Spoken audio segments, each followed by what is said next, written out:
You wake up, you try to figure out where you are.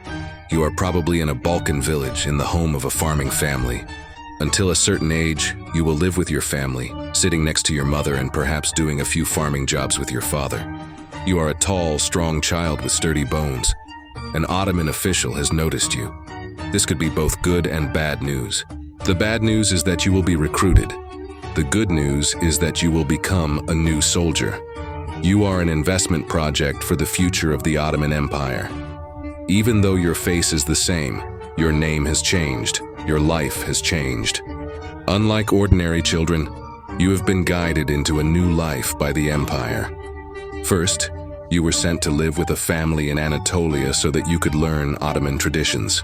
You spoke Ottoman Turkish, worked in the fields, and learned about Islam. In other words, they showed you Ottoman values and culture here. Your education with this family is over. Now you are going to the barracks for your real education. The education you will receive here will be quite difficult. You will undergo military training that starts at dawn and lasts until the afternoon. Do you know how to wrestle? You will learn.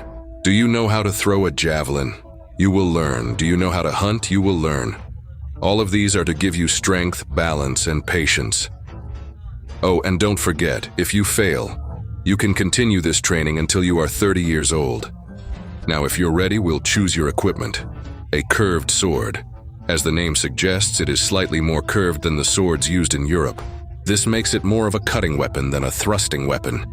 The yataghan is the most popular and aesthetically pleasing short sword of the Ottoman Empire. You can have it engraved.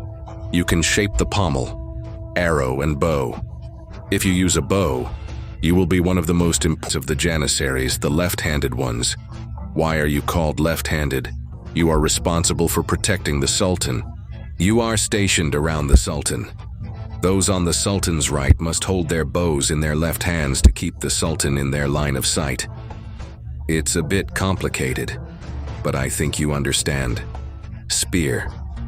The spear is also a commonly used Janissary weapon, but perhaps the most important Janissary weapon is the rifle. The rifle was used in the 15th and 16th centuries. Although not widely known, it was a weapon that the Janissaries used best. Their training was so good, and their use of the rifle was so successful, that the Ottomans were called the Gunpowder Empire at the time. But you were a Janissary who used a curved sword. You were one of those on the front lines in the attack. You completed your training and chose your weapon. You were now registered in a unit. After that, you were assigned to a barracks. You have your own private room, and its location is usually strategic, so you can respond immediately in an emergency. Both on the battlefield and in your daily life, you enjoy a quality of life nearly as good as that of the Sultan. You are well fed and dressed in the finest fabrics. Your aide even goes ahead of you to prepare your accommodations. Of course, alongside all this beauty, there are a few negative aspects for you. For example, you can never marry until you retire. You cannot have children or own land. You are not just a warrior, by the way. You are also an artist and an engineer. You can build bridges, dig tunnels, and construct war towers along the campaign route. And you can be part of the mehter team, known as the first military band in history, which is my favorite. You can play music that strikes fear into the enemy and boosts the morale of your own army. Isn't that great? A messenger came to you in winter. He was covered in dust and gasping for breath, managing to utter a single sentence. The Battle of Varna has begun. The Ottoman army has been scattered by the Crusaders. For a moment, they were forced to retreat. And now the Crusaders are advancing toward the area where Sultan Murad is located to deliver the final blow. The heart of history is beating right there. But you and your 6,000 Janissaries are standing in front of an army of 30,000 Crusaders. Numbers. Numbers don't matter here. Because what you wore on your chest was not armor, but loyalty. Perhaps you lost your closest friend that day.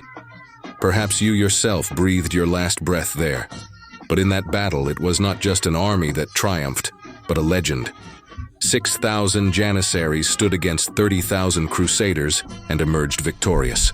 This victory changed the Ottoman Empire's fate in the Balkans. Europe now knew that the Janissary was not just a soldier, but a system, an idea, an oath. You were not just a warrior. You were also an artist, an engineer. You built bridges, dug tunnels, erected towers. You marched with the mehter band. You instilled fear in the enemy and confidence in your allies. You were both left-handed and right-handed. You were both fire and strategy. You were the shadow of the First Army formation, the voice of the First Army band. You were the shadow of the First Regular Army, the voice of the First Army band. But most importantly, you were the Ottoman Empire's wisest investment, the state's son, the empire's soul, a Janissary.